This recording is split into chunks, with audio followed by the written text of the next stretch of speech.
All right, here we go. Who You Got podcast. We are back. It is National Championship Monday. We are about an hour away from tip-off. Jimmy's got his hat on. He's waiting for his boys to take the court. I think they got a great chance tonight. But before we even get to that, I mean, Jimmy, how great was Saturday? Just laid the absolute wood to Zona, who supposedly was the better team because they went off. They closed the favorite in the money line. Yeah, not only did they lay the wood, but they did it with their best player getting 2 fouls a minute and a half in the game and sitting. Then he comes back in and very quickly sprains his ankle and maybe pulls his MCL. He comes back in the second half to play. He does hit 2 threes, but he could barely move. So they played the majority of the game without their best player, and Arizona never had a chance. Never had a chance. Never had a chance. Wasn't even close. Wasn't close. So I couldn't have been. I mean, I couldn't have been happier. I don't remember the last time I wasn't stressed out about a game like that was really meaningful down the stretch. I mean, I guess most of the games for Michigan this tournament have been that way. So we've been getting, I don't know if we're lucky or they're just that good. They're just that good. They're just that good. They are very good. UConn, I mean, you got to be happy with your UConn men getting past Illinois. I'll give my take in a minute, but Ryan, I'll give you the first say here. What'd you think of their performance? Screamed. I mean, I don't know what to tell you. That's it. Simple enough. It's very exciting. Yeah, and UConn actually finally looked like a good team that game. It was the first time, like, I don't know. They shouldn't have won the Duke game, but there was plenty of others that were nail biters. This one, they actually came out and they looked really good. I'll give them credit. Here's my thing, and this is why I love Michigan tonight. And I know I'm a UConn hater, so I get it, and I know that's what the comments back are going to be. The Michigan State game, Michigan State played arguably their worst 20-minute stretch of basketball all year. The Duke game, I mean, if the kids got coached and were just told, hold the ball, you win the game 99 out of 100 times. And then Illinois has their worst three-point shooting performance of the year. And it wasn't because UConn was playing good defense. They just couldn't hit a shot. They couldn't hit anything. And UConn couldn't miss. UConn was just hitting threes from all over the place. Yeah. So, I mean, eventually the odds have got to level back off and this luck has to run out. And I think, I don't know. I know Jimmy's going to come back conservative. I like Michigan tonight. I was telling Ryan 93-68. Listen, both of you, quite frankly, are better gamblers than me. Period. Right? But I've said it over and over again. UConn can play with anybody and then they'll lose to the three of us. And that's just the reality. So you never know. I think if you're a bettor, it means you're looking at odds. And I can't disagree with the science of what you're saying.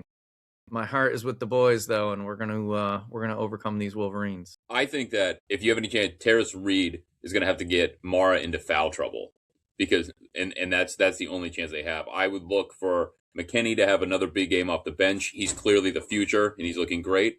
And I would also look at Morez Johnson Jr. to have a big game. He had 10 points last game, not a big game. He's known to be able to go off.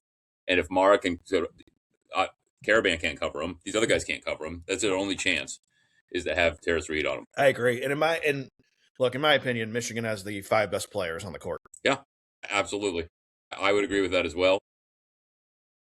And I don't think that's being cocky. I think the 5 best players on the court are going to be wearing Michigan uniforms. Yeah, I don't disagree. Cadeau's the better point guard. Mara's the better center. Lendenberg's the best player all around. Morez Johnson Jr. is fantastic. Burnett is a senior and knows how to play ball. I mean, and Terrence McKinney coming off the bench said he's the future. It's going to be really good next year. He's gotten so much better over the course of this year. From a consistency point of view, you're right, but you just never know. I mean, solo ball, I said if he had 18, but he had 14 and he made 3 threes at critical times. So you never know when these guys are going to string a couple together. I mean, how many times did Illinois look like they had a shot to come back? And it kind of got close, then it got up back 4, 6, 8, and ended up, I think it was 9 in the end, right?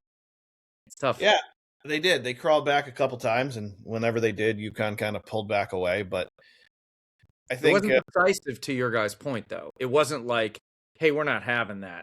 This is done. It took them a little bit. It was close for a while. No, it was. And but to your point, every time Illinois creeped back in, UConn would hit a big shot.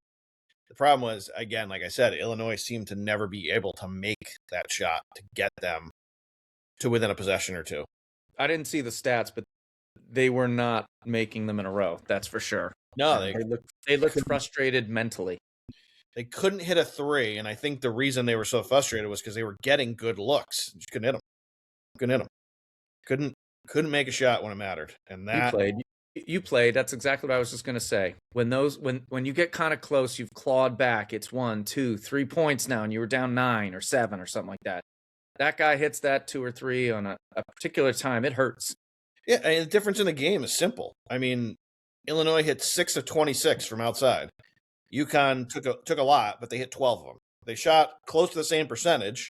No, they didn't. 23 and 36. So Uconn's 12 threes versus the 6. That was the difference in the game. Because Illinois out-rebounded them, had more offensive boards. Let's see. Turnovers, they turned the ball over a little bit more, but they had more points in the paint. I mean, literally just shot making is what you're saying. They just couldn't make a shot when it mattered. Who are you talking about now? What I miss? Just the Illinois-UConn game. Just the overall. To me, the reason was, the 3-point difference. When UConn makes 12, you make 6, and you shoot 23% from behind the arc. There's not much you're going to do. Nope. In a game like that. We were talking about it's when they were made, too. Like, it hurts sometimes more than others, So, we'll talk about, obviously, on our next one, who won this game, and we'll break it down. But before we get there, where do you rate this tournament overall? It's tough for me because I got a horse in the race, right? And so I have a horse in the race. I'm generally pretty excited. But as much as there's tough to see a Cinderella team anymore, there were some good upsets. There was some solid play down the stretch. We all thought Houston was going to make it farther. Florida got knocked out really early. I know UConn's a 2 seed. We can still argue that, but I'm shocked that they're here. I think it's been a solid tournament. I don't think it's been the best ever, but I think it's been. I'm fully entertained. Yeah, I mean, I agree 100%. It's just a fun tournament. You never know when the failures are going to happen or the success is going to fail, so to speak. Like, it's been all over the place. I mean, High Point, I didn't even know that existed till 3 weeks ago when you were talking about it. Never heard of it, and good for them. That's the Santa Clara of 27 years ago? You busted my chops earlier. So it was just fun. It was up and down. And I think in the end, though, a lot of people that were supposed to win won. I think that's what we've got to kind of look at. Michigan and Zona getting there. They did their jobs for the most part, right? Obviously, Michigan's still going, Zona's out, but to win 4 games is pretty good. Yeah, I say this. Tournament was good. A lot of good games, a lot of good matchups. The committee, I still have a big problem with their seeding. And I think if this tournament was seeded the right way, we'd be watching Arizona and Michigan tonight. Yeah. So that was my only problem with it. So I will make one more comment on the NCAA tournament and we'll move on. I got sucked into one of the 30-on-30s, and it was Survive and Advance. Obviously, it was on because of this time of year. I've watched it 10 times. It's so good. Jimmy, will there ever be another run like that team? I mean, that team had no business. Are you talking about Villanova? Who any of those games? NC State. It goes back to the tournament. To get in. They had no business. Had to win every ACC game, and they were down in almost all of them. They had to win. The first round game went to double overtime to be who the hell was it? Pepperdine. Be Pepperdine, for Christ's sake. Do they even have a team anymore? It's funny. I don't remember all the details like you remember it, but I literally watched it 2 months ago over again. I got an excellent baseball team. I know that. It is Pepperdine. Yeah, they can play. A run like that. I don't think we'll ever see again. I'm sure someone. No, it was awesome. It was awesome, and the fact that they got all and they won it. They didn't Cinderella out in the Final Four. Unbelievable. No. And they had no business beating Houston. No, and think about who they beat between the ACC tournament and the NCAA tournament. They beat Jordan, Sampson twice. Once they stole the ACC championship from him, then beat him in the Final Four.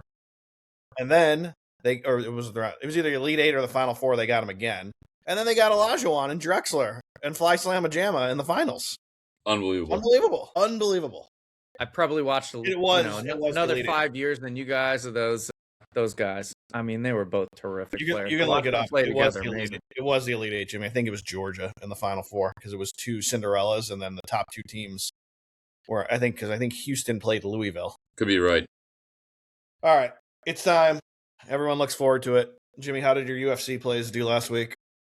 If there was a card that I paid less attention to, I don't know which one it would have been. This one or the one previous to it. Just didn't have a lot of interest. Not great, but we didn't really take much there. Frankly, I don't even recall what we took. I was calling on the fly. But Hanato Moicano actually won, and I didn't think that was going to happen. Tommy McMillan won. I think I did call that, if I'm not mistaken. I didn't have a lot of interest beyond that. I didn't realize Jan Jaroba was fighting on this card when I took a brief look at that. That would have been a good fight. She won, and she's pretty tough. But that I don't really have a lot outside of that. Nothing real exciting to report back. Nothing looking forward to this week? No, this week's going to be good. Okay. Unfortunately, the Josh Van fight got pushed back. We'll talk if we get to record on Thursday. We'll actually break these down. The Josh Van fight got pushed back. He didn't get pushed back very far. I think only like a month, but he suffered an injury. Instead of 2 belts on the line, there's only 1 on this card, but it's still Yuri Prochazka versus Carlos Ulberg. Should be a really good fight. It's for the vacated belt, like we talked about, since Alex Bejeda is moving up heavyweight. Yuri is a badass. He was on a crazy win streak, and his only 2 losses since 2016 were to Alex Bejeda. He got knocked out twice. So he fought for the belt twice. He just fought one of the greatest of all time. So I actually don't have the odds up here. Let's find them. Can you pull them up quick for that fight? Yeah. Who do you got? Who do you want? Well, I want to see the main event, Yuri Prochazka, because Ulberg's a badass too. He's on a crazy win streak. It's basically a pick 'em, Jimmy. It's going to be a really good fight. So Ulberg fought Dominic Reyes, and Reyes had been on a comeback. Reyes beat Anthony Smith in his last fight, and then he beat Krylov, and I had picked Krylov to win that fight. And he's just been on this comeback tour. He fought John Jones in a good fight back in the day for the belt. Then he got knocked out. Look, I think Yuri Prochazka probably wins this fight. I think they're virtually the same age, about the same size. Prochazka's got a little better reach, but he is one bad dude, and I'm going to tell you that he gets it done. All right. Well, I'll break down some of the old fights, so we'll get into a little more later. But you got Paulo Costas fighting. It's a good fight. Anytime he's in a fight, he's going to be an underdog in that. I don't know how much, but probably I would assume minus or plus 300 if I had to guess. What are you looking at there? Yeah, what are you talking about? That's my. I'm just going to guess these. I bet you Paulo Costa's a plus 250 in that range. Plus 160 for Costa, minus 192 for the favorite. Yeah, I think Costa probably loses that. Curtis Blades is fighting. That'll be good. Dominic Reyes, who we just talked about, is fighting Johnny Walker. That will be a good fight. Johnny Walker, when he first on the scene, looked like he was the second coming of John Jones. And then he got a little too cocky and started getting caught. But he had some highlight reel knockouts early in his career. I mean, stuff that was just absolutely wild. And then he just got a little bit too cocky. He's 1-3, or 1-2 in his last 3. But he can explode at any time. So this could be good. And as I mentioned last time, Cub Swanson's fighting on this. Good to see Cub still in the game at 42 years old. So this is going to be a pretty good card coming up this weekend. Full breakdown on Thursday. Yeah, we'll definitely record Thursday. Worst case scenario, we'll get it out to you Friday night because we'll have to give a Masters update, which we will get to later in the show.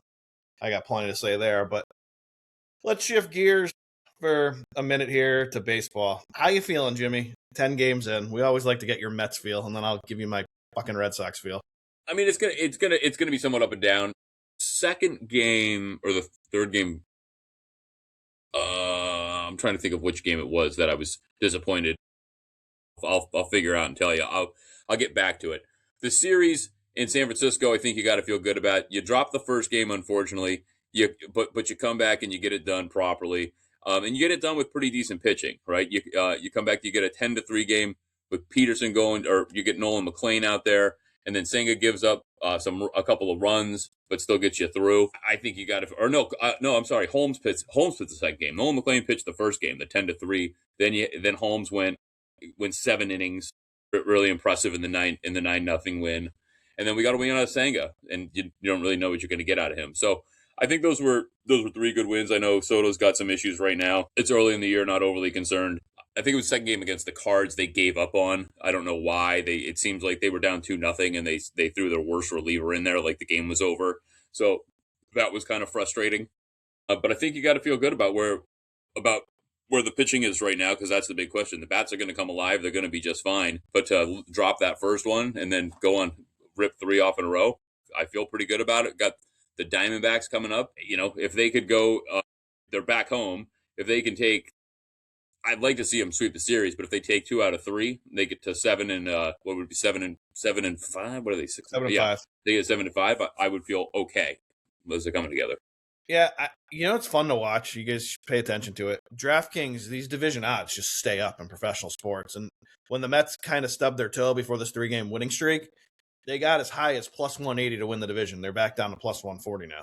The volatility here as these little streaks go is fun to watch. I am just baffled. I'm not even baffled. I knew this was going to happen. I kind of talked myself into the hype because people were starting to bet them a little bit, especially to make the playoffs.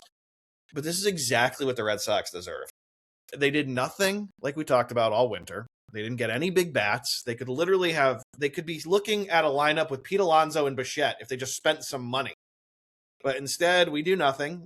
We sit on our hands. We get okay pitching and think that's going to win games in Fenway Park for some reason. And our bullpen's average at best. And they start the year 2-7 with a run differential of minus 15. Nice job, boys. Nice job. Well, and you got to deal with the Yankees always machine, right? They're going to do what they're going to do, whatever that is. Some years it's been worse than others, but at the same point, like, they're ready to compete. And man, I don't know what to say about this, but the Orioles signing Gunnar, I mean, people are pumped around here. I think it was 10 years, 415-ish, 20-ish million, something like that. Or 10 years, I'm sorry. And that I think he's a superstar, and maybe like Vlad, I hope. I know they're in the same division, but some sort of guy you can kind of look to and know that it's going to be for years to come. And I don't know. We'll see. He's got a hot start. That's all I know. Yeah, my take on Baltimore is not going to make a lot of people in your area happy. I think they come in dead last in this division. I think they are not very good, and especially their pitching. Well, they're pitching suspect. They don't have a lot of depth there. But at the same point, they've got some bats. They definitely have some fans, and I don't know what that says. I mean, obviously the Yankees have fans. The Red Sox have fans. But I don't know. We'll see what happens. I mean, Baltimore has fans unless they're playing the Red Sox or Yankees, because Camden is basically Fenway Mid-Atlantic and Yankee Stadium Mid-Atlantic. Those two teams coming to town. I don't disagree totally. I will say that there are plenty of people that live here, not me, that are huge, dedicated fans that wear their stuff around. All opening day, everywhere you went, from the bank to the grocery store, everyone was in O stuff. So it's kind of like Blue Jays, where I went to Summers. Like, everyone was in Blue Jays stuff. And same thing here. It was fun. Would you lay minus 120 right now on the Yankees, Jimmy, to win the East? No. Yeah. Sorry, I'm not Jimmy, but no. Probably not. I never laying, but such a long season to have to lay money this early seems like right. I agree. That's why it's a pass for me. It's a pass on the Central for me. Still, I'm not taking the Tigers plus 115. Don't have that much trust in the Royals just yet at plus 205. It would have to be a bigger number. I do have some money on the AL West. I got the Rangers in pocket 4-1. They're down to plus 330. I have money on the NL East. I took the Mets at plus 175. I still think they win this division. By the way, I can't do math. If the Mets take 2 out of 3, they'll be 8-5. That's what I'm thinking. Yeah. And then I know Ryan thinks they're a terrible baseball team, but I got a couple Brewers tickets in pocket to win the Central and to win the pennant in the NL. And then obviously, I don't think anyone in their right mind is playing minus 1,100 on the Dodgers. The most ridiculous line I've ever seen. Yeah, it's insane. They're minus 1,100, and it's April 6th. The problem is they started so strong, and I apologize to all the fans of this podcast for my complete ignorance on the Brewers. When I listened back to that, I felt like a complete moron. But the reality is there's no advertising. Who knows what the hell they're doing? Unless they win, you don't know who they are. So, sorry. Anybody who knows who Bob Uecker is knows who the Milwaukee Brewers are. Okay, I know who they are. I've watched that show. I watched Mr. Belvedere and all that stuff, too, which you may or may not remember. I remember Belvedere, yes. Of course, anything with Bob Uecker I remember. But yes, people know who the Brewers are is my only thing. But trust me, they know who they are. Well, we don't know whether they're successful or not over the last 30 years. Me and Jimmy are telling you they're successful. You guys are right. I am wrong and am a moron. There you go. All right. But I don't know. I got this feeling, Jimmy, it's going to be the Brewers or Reds to come out of the Central for some reason. I think the Cubs are not going to get it done this year. I don't trust the Cards, and let's be serious about the Pirates for a minute. Come on. God, don't we all wish, though? The Pirates. I would love the Pirates to do anything. Jimmy, without looking right now, biggest run differential 9 games into the season is... Hold on. Marlins. Milwaukee Brewers, plus 28. That's a lot. Yankees, I plus just know the 20. Marlins are playing well right now, so They're I plus figured that 8. would be enough. Plus Yeah, 8 so in their run differential. Your Mets are plus 17. The Braves who are sitting at 6-4 are plus 27, but a lot of that was that one game where they just absolutely pounded the Diamondbacks. All right. NBA, we always like to get Jimmy's pulse here. You got any concerns about Luka long term? They shut him down for the rest of the regular season. Do you think we're in trouble here if you're a Laker fan, or you think it's just precautionary?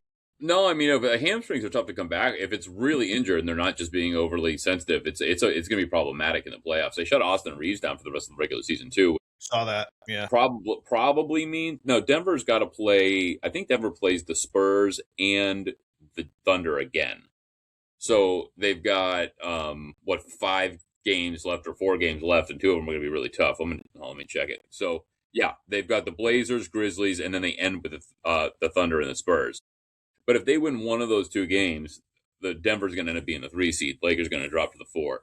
So I think that is problematic for them, because I think that I think Houston can get them out if they really play hard. Even though we don't believe in them long term, if they don't have those other 2 with no problem, even if they have one of them, if Luka's out and if it's just Austin and LeBron, I think that the Lakers have an early exit. Do we have any like grade 2 hamstring?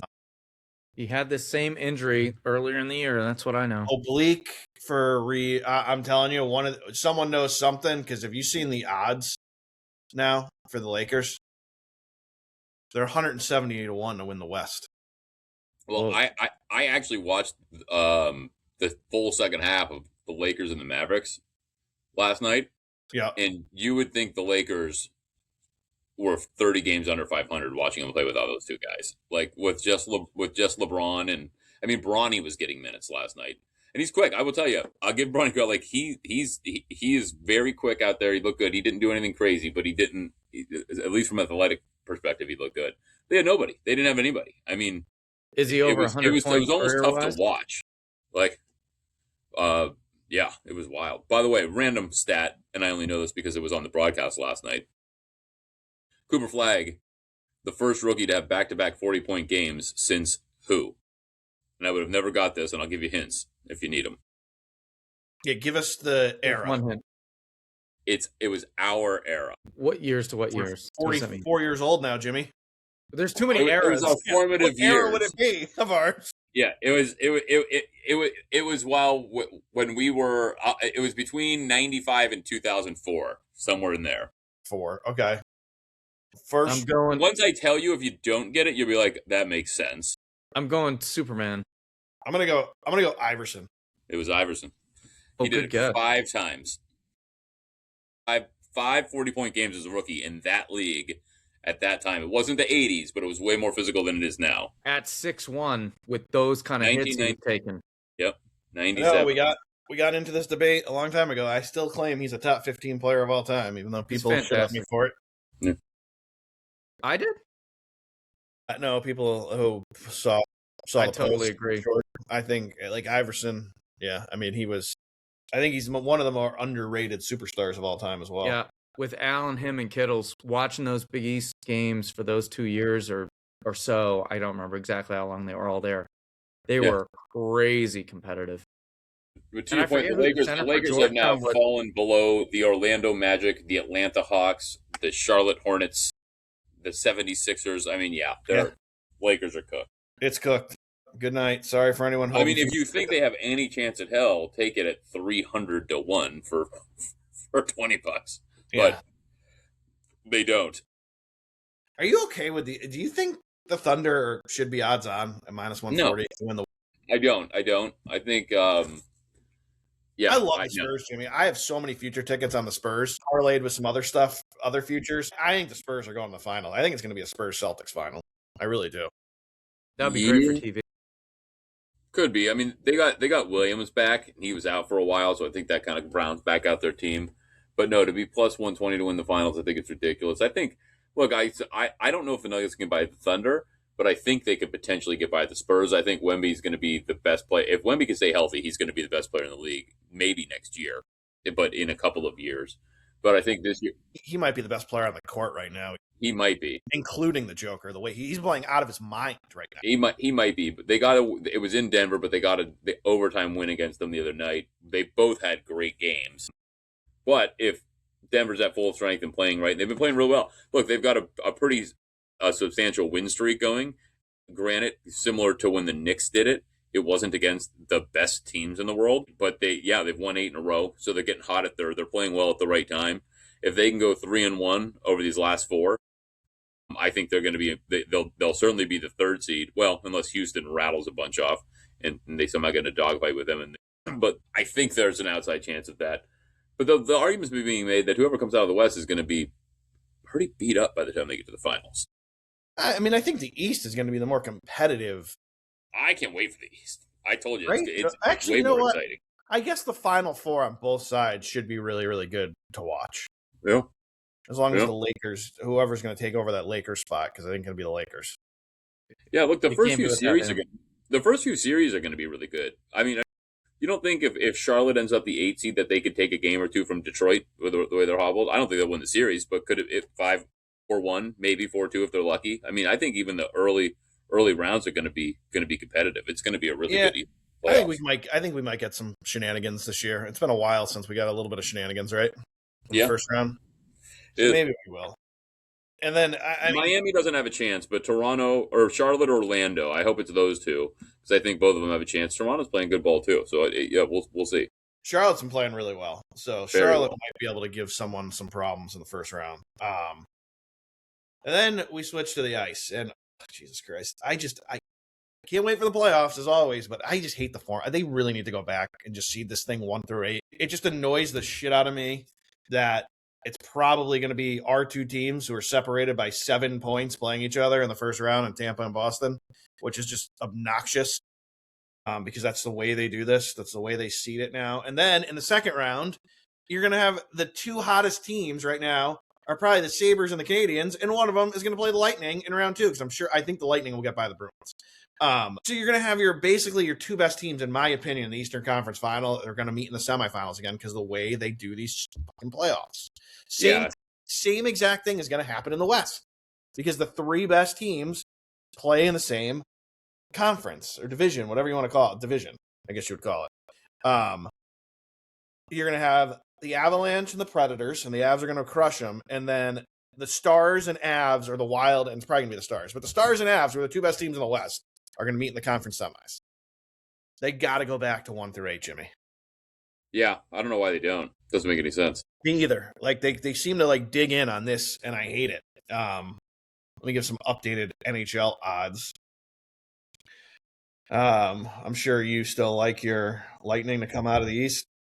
Yeah, I won't even pretend to be a Fugazi fan this year. All I do is keep up with the box score. I've watched virtually no hockey, but I will be in for playoff hockey. I'm excited about it, committing to it this year. They're 215 plus 215 to win the Eastern Conference. I just don't think those are good odds. I hate the Hurricanes at plus 220. If you've listened to the show last year, you know how I feel about the Hurricanes. I just look at one team and just say, I look at 2 actually, and it's who the Lightning will have to play in round 2. And God, you're going to give me 7-1 on the Sabres to win the East or 11-1 on the Canadiens? I'm in. Because in my opinion, those are the only 2 teams who are getting by the Lightning. Because I think the Lightning will take care of the Hurricanes, no problem. Yeah, probably like short odds like that too. There's just so much that can go wrong in hockey. We all know it, right? What was it, the year Tampa? We talked about Tampa and Calgary were the 1 seeds, and they both got knocked out in the first. You got to give you more juice. I don't care how good the team is than plus 215 to come out of the East.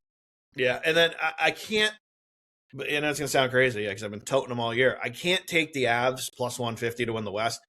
I can take them plus 300 to win the Cup and get a little bit more, and that's the bet I'll make, but I'm not playing plus 150 to come out of the West. It's just not enough there for me. If I'm playing someone out of the West, it's probably going to be the Stars. And then, Jimmy, they might have found something. Look out.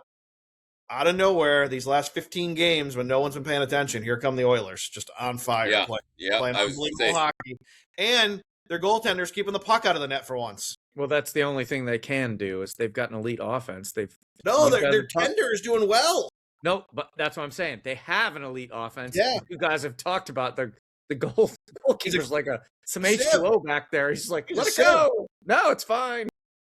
Edmonton Unbelievable. they could end up being the Bills of hockey if this continues to happen. This I could be know. Yeah. this could be year 3. So We gotta let's get you gotta give those guys some help. I mean, I don't know what that looks like nowadays, but you look. It gotta looks get like them a somebody goalie that that they can. draft or sign in free agency. Yeah. The problem everybody has is Edmonton's offense is great, but Colorado's is better. And then add in that Colorado has one of the best goaltenders in the league too. Barely gives up a goal. But Yeah. it's like any other sport, right? You got to have both sides of the ball, puck, whatever the hell else the thing is, right? Same thing in baseball, softball, soccer. You got to have offense and lacrosse. You got to have offense and defense. And if they're way out of whack, you can't go far. No, you're right. And then the other side of the ice here, Jimmy, in more perfect Michigan news, it always happens to Michigan teams, and this is one of my Michigan teams. I have 2 of them. Jimmy roots for them all across the board. But me, it's football and hockey. The hockey worked out just like the basketball. The semifinal should have been the final. But the way the bracket got set up, Michigan and Denver, the 2 best teams left, meet in the semis. North Dakota wins this draw because they get Wisconsin, who's a very good team, but North Dakota should beat Wisconsin and then play the winner of Denver, Michigan. Michigan has a very tough road to a national championship because they're going to have to go through both of those teams. And because of that, my favorite play is probably North Dakota to win it all plus 220. Frozen Four semis next weekend? Thursday. Okay. They start Thursday. My picks for the 2 games would be Michigan minus 140, and I would lay the puck and a half with North Dakota and get yourself plus 124.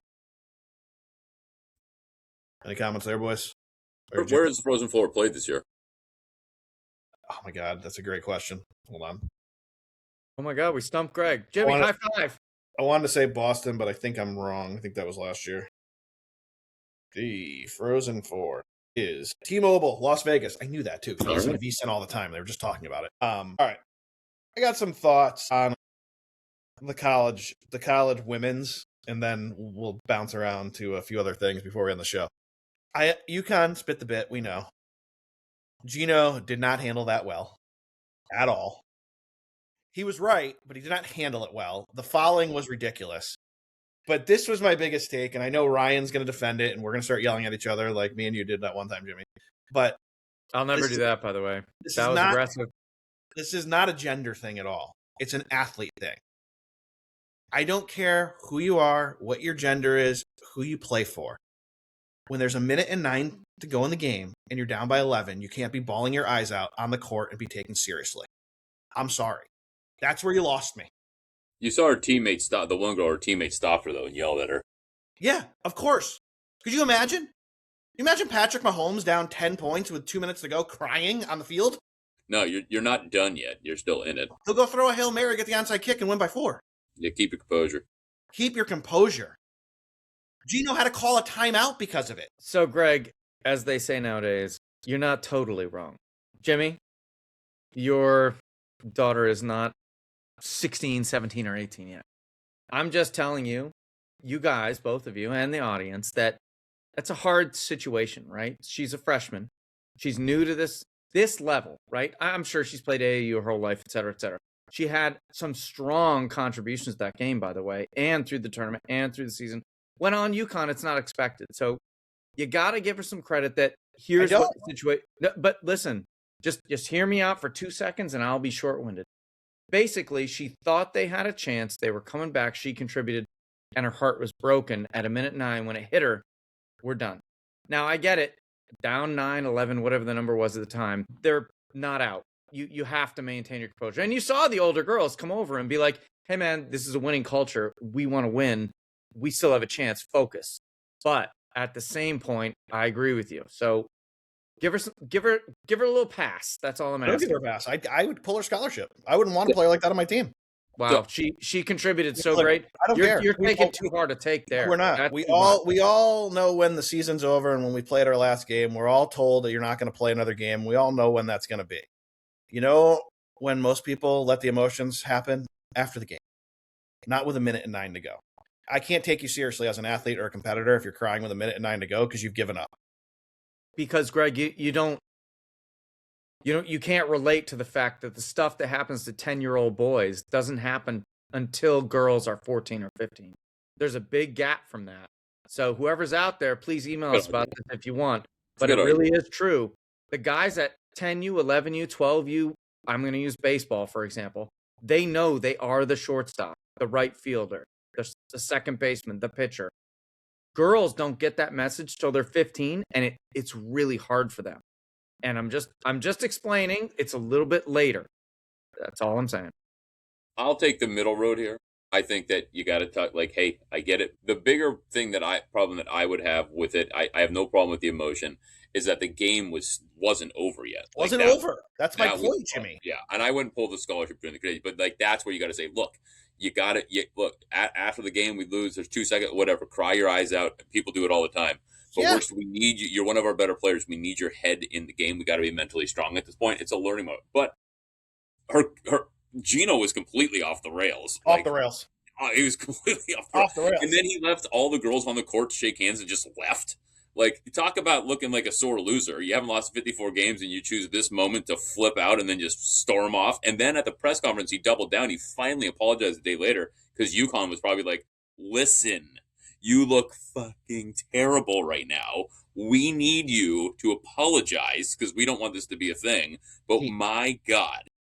It was the perfect storm. It was, they were not getting the calls. He was right. And they were losing to Dawn Staley, who he hates more than anybody on this planet, even if he won't admit it. So it was the combination of those two things happening that got him to blow his top. Yeah.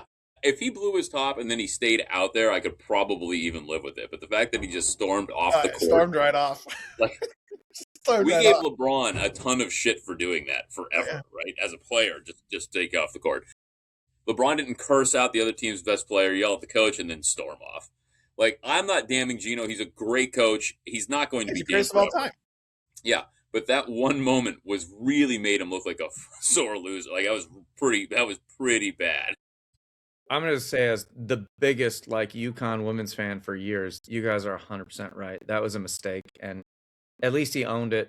After the fact, I don't know how much it helps. It probably helps some, right, to admit it, but that was just totally stupid. And the reason he gave was even worse. Like, she didn't come to meet me in half court before the game. The game, yeah. Who the hell cares? Who cares? Like, I get it, it's a tradition, but why? Even I would argue though, even if that was the case, they did show we're going and shaking. But even if that was the case, you should have addressed somehow the timing of you getting your ass kicked and then deciding that was going to be your reason for flipping out on her was just very, very out. Like, if he would have won, would he have gone and said, "Hey, you shake my hand before the game," or would he have gone and shook it? You know what I mean? Like, the whole timing was just odd. Again, look, Gino's the greatest coach. He's going to be fine. He's going to give him a pass. I think we can isolate. Don't judge people in their worst moment. But it was awkward to watch. It was like, one of my bosses said it's never as good as it is, and it's never as bad as it is. It is what it is. Yeah. And the fact that he did that, it happened. It tarnishes his brand a little bit. He owned up to it. But the fact that Don got just demolished in the next game probably helped. Look, he probably felt pretty good about that. I feel good about it, and that's who, wasn't crying. Those girls were playing. And I've been saying it since December that this team was going to be a problem. I don't know if you watched any of UCLA, either of you, but if you got a chance to, did you see what I was talking about with their length? Their length is just silly. The two sisters are crazy. The center and whatever her sister plays, you saw pictures of them when they were 10, and it's just, okay, they're the same people. They're just bigger and better. And they did a job. Good for them. You got them 6-1. You're a sharp there. A bunch of seniors playing. Yeah. Excuse me. Apology.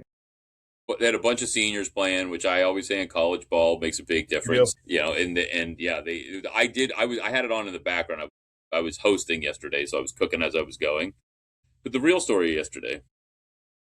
Did anybody watch the D2 finals? I didn't.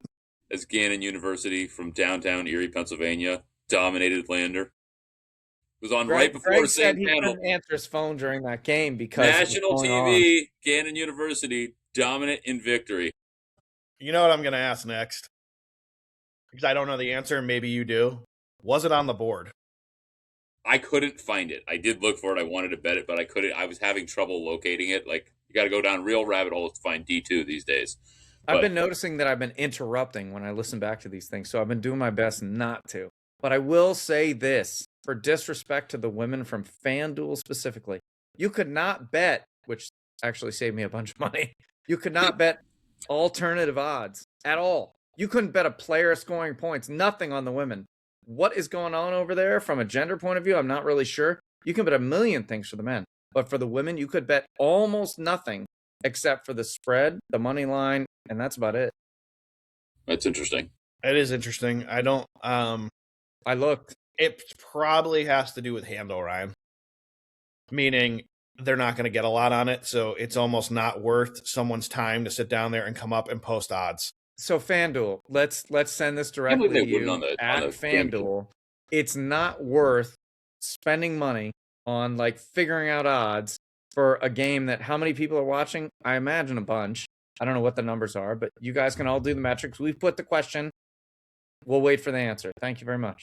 Well, I can tell you the handle on that women's final game was probably 1/50th of what they'll get on the men's game tonight. But what's that dollar amount? And maybe they got worldwide. Maybe they got him, and this is probably high. Maybe they got 500,000, maybe $1 million. That's it. Tonight they'll get $50 million. But I'm not trying to like stand on this, as they say, but I was looking to spend like $20 on that game. Like, I don't know how many of me are out there. I mean, we're talking. I mean, maybe they got maybe $5 million. I can't see them getting more than $5 million of a handle on that. So it's not worth just figuring out a couple of odds real quick using AI. Because no one's going to bet those. Who's going to bet the props? And the people who might bet the props are going to have a huge advantage. I couldn't even bet who could score what. Right, like, but you know what I'm saying? Your casual fan isn't going to be able to look at the Uconn women's roster and know a third of the players and then know if there's a good number or not to take advantage of. You know who will? The Sharps. And that's why the casino's not going to post it. I don't hate your take there, by the way, just to be clear.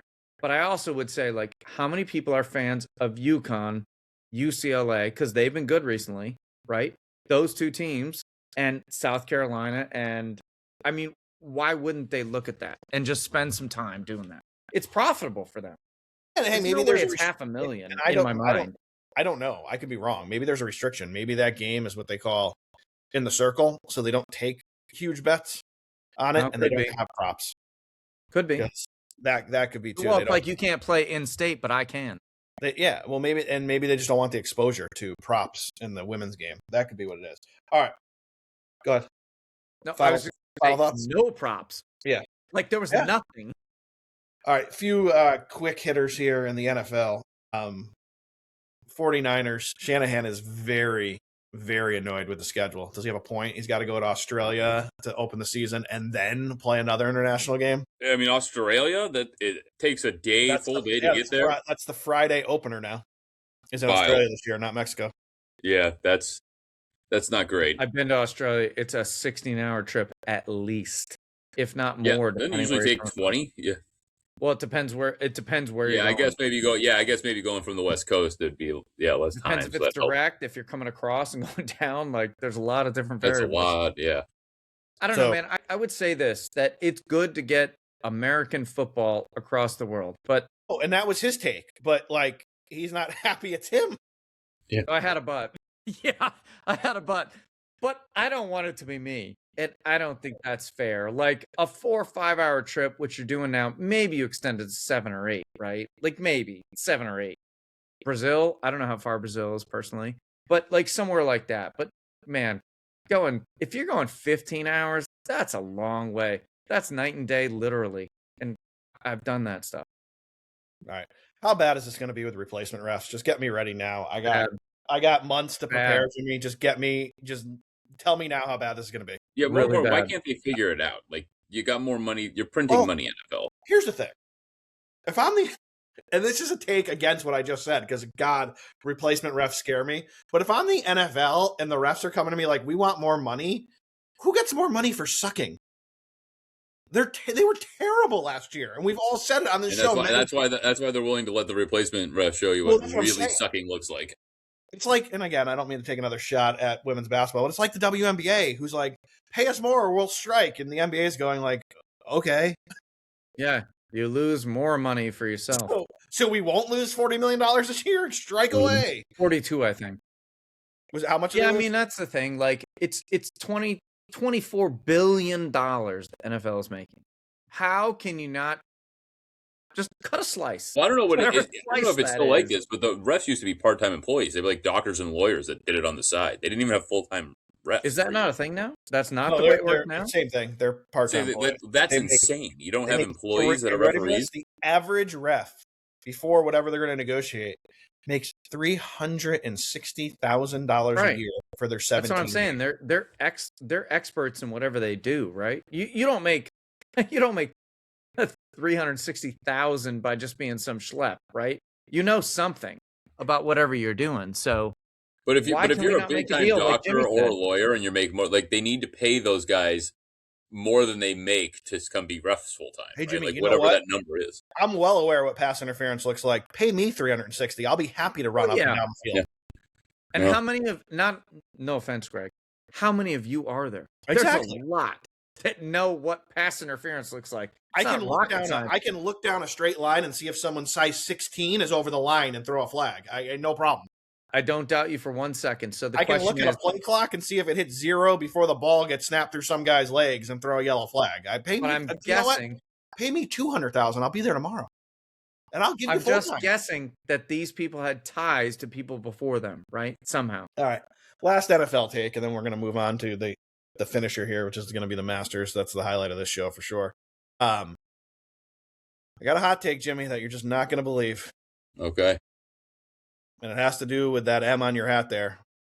I have lost all respect for the Detroit Lions, and I won't be rooting for them in 2026 or from here on, because I didn't know this. And then I read the story about Frank Ragnow. Do you know who that is?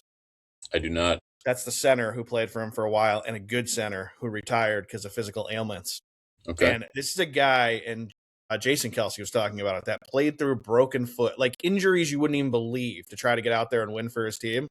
You know what the Lions did to thank him for his contribution? Said, you didn't fulfill your contract. You owe us a portion of the signing bonus back. Awesome. And apparently they did the same thing to Barry Sanders when he retired. Oh, I know they screwed Barry. That's why he didn't come back, by the way. Yeah, I did not know any of this until this Frank Ragnow story He came only out. played 9 years. He Are would you- have passed Emmitt Smith. He would have passed everybody. There's Are you- no question about it. They Are you screwed kidding me? him big time, and it's not cool. You're going to take this guy's $3 or $5 million, whatever it is. You're going to make him pay you back $5 million for putting his body on the line for your team and physically not being able to play the sport anymore.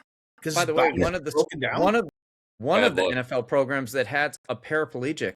What was his name? That guy in the early 90s that was a linebacker and he took a shot and Dennis couldn't Bird walk. from the Jets. What's that? D Bird from the Jets. No, there was someone from Detroit that had the same problem. Oh, I know what you're talking about. I'm trying to think. I can see his face. I can't think of his name for the life of me. All right. Well, Well, anyway, what a shit org. Fuck yeah, you. Terrible. Terrible. I love the guys there, but you guys should not be Can't root representing for the them. uniform anymore. All right, Jimmy. I'm sure I'll change my mind by September. I'll get wrapped up in the hype of Campbell and all that. But for right now, I'm pretty mad at him. Who you got, Jimmy, for the Masters? Who you got? Oh, I mean, I know we keep saying it, keep passing it over, waiting for a big one. But if not now, when? Why not Scheffler? I know he's the favorite. I'm not trying to eat chalk here, but he's going to get a right. Like, why not? If I'm going down the board, I'm going to go with our New Jersey native Chris Goddard up and down at 42-1. I don't hate Brooksy. It's finally making a comeback right next to him. I don't hate Hovland at 45-1, but I'm going to go somewhere in that range. Yeah, I don't hate the Goddard up and down take there. That's a good one. I just can't take plus 490 to win a green jacket. You're just never going to talk me into it. Now, I'll tell you who I'm playing in our one and done, because I'm going to take back control after Jimmy threw up on himself last week when I gave him one job to do. Our one and done pick is going to be John Rahm because he doesn't play here much. And I like him in this. I like him. I just don't know if I want to only take 9-1 on. He had a tough finish last week. John Rahm? Isn't that Rahm that had a tough finish last week? That was Ludwig. I thought Rahm started the front nine real bad. You're thinking of Oberg. Rahm didn't play. Oberg again. Yeah, Rahm's playing. Rahm's live. Well, you know who I'm thinking of? My bad. I'm thinking of Finau. Sorry about that. My bad. I was watching Finau. Apologies. Gotcha. Filthy Tony. That's who I play for the one and done. As far as straight plays, I like how you see Rory's he was second betting choice. He's down to fourth, 11-1. I'm still not playing him. I just can't take Ludwig 17-1 in that. Not there. The way I'm probably going to do this, because I just feel like you have to, is I'm going to go to winner without, and I'm going to go to the second one where you can play winner without Rory, Bryson, Rahm, or Scheffler. Now, okay. Now you can get Ludwig 12-1. I don't hate that. Because now if he's with one of those guys and throws up on himself, it's still a winning bet. I like your play here. You take those winners without, you want to get 42-1. I'll give you back the 13 points. Give me 29-1 and got her up, and I don't have to worry about those big four hitters. I like Ashke Batia 38-1 in that format. And then here's my play. I already have this in pocket, and I'm going to give it to you in the top 10 as well. Give me Corey Connors 52-1, winner without. And I love him. And I'll give you his actual odds with ties to come in the top 10. Corey Connors, where are you, my friend? In 60-1 range here. All right, there is 78-1. He is plus 435, top 10, including ties. So that's who I'm going to go with across the board. I'm going to bet him winner without, and then I'm going to bet him top 5, top 10, top 20, top 30. That's going to be one of my winners without. I'll have more as we go. And then I love the region bets. Jimmy and I played a bunch of these last year. Top American. Yet Scheffler plus 285. No. I'll take Bryson plus 620, or give me Cameron Young 12.5-1 for Top American. I think those are the better value bets on the board. And you want to go down the board a little bit? Fair. I got her up at 22-1 Top American, but I even look at, hey, could Maverick McNeely have himself a day? 37-1. Then you go Top English. Tommy Fleetwood plus 225, Fitzpatrick plus 240, Rosie plus 385. I go down the board a little bit here, and I'm like, you know what? Do I hate Hatton? Plus 640, who has good course history here? You're going Fleetwood. You're going Fleetwood to win, just pizza money, as you guys say, right? He's 23-1. Throw it on him. The guy keeps failing on Sunday over and over again. Yeah, the problem is if I'm playing, it's another thing, Ryan. If I'm playing Fleetwood, I'm going winner without for that exact reason. Yeah, that's what I'm saying. I'm telling you, winner without. Oh, sorry. I'm saying straight win, not without those guys. Sorry, I misunderstood. Yeah, I'm taking my money and going in a different direction there. Yeah, all right. I like this play. Longest one on the board, Jimmy. Top Australian. Minwoo Lee plus 144. Adam Scott 245. Jason Day, are you kidding? 255. Give me Cameron Smith 4-1. I used to have a client that said this. I'd probably go Adam Scott here, but that's the play. It's gonna be a popular play. I love the next one, obviously because of what I've said. I think this is a gift from the gods. Corey Connors minus 154 to be the top Canadian. There's only 3 of them in the field. Ain't gonna be Mike Ware. I can tell you that right now. So basically, you're getting a tournament matchup. Corey Connors versus Nick Taylor. How old's Mike Weir? Mike Weir is got to be 50. Well, I'm wondering exact age because I got crapped on last time. I'm 55, and you guys called me out. You called somebody. Yeah, but you 45. No, I just was given a window, but I happen to be within the window. All right, let's see. Top Irish. Top Rory. Irish. That sounds racist. Rory minus 184. Who's going to be the top Irish? Laurie 240 or McKibben plus 570. Jimmy? Rory? He's muted, so I'm thinking he's going Rory. He's muted or I'm muted? No, give me plus 570. You can go in long shot. I love it. Look at him. All right, let's see if we have any good props. Any specials here? I want to see if they have a... Will anyone break the course record? Plus 700.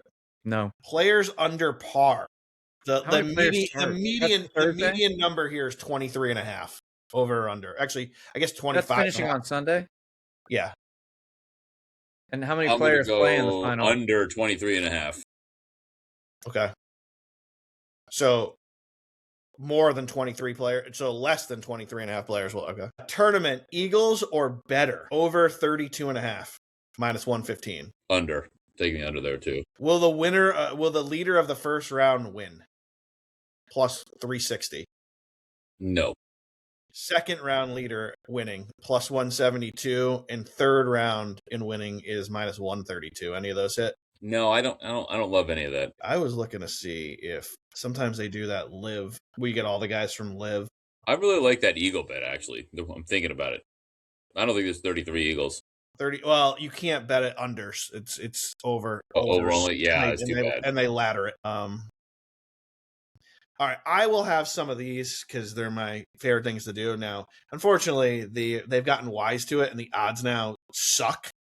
But I like the dual or straight forecast. I'm gonna see. This is where you can put the big hitters in. I think I really like a John Rahm Ludwig 1-2 120 to 1.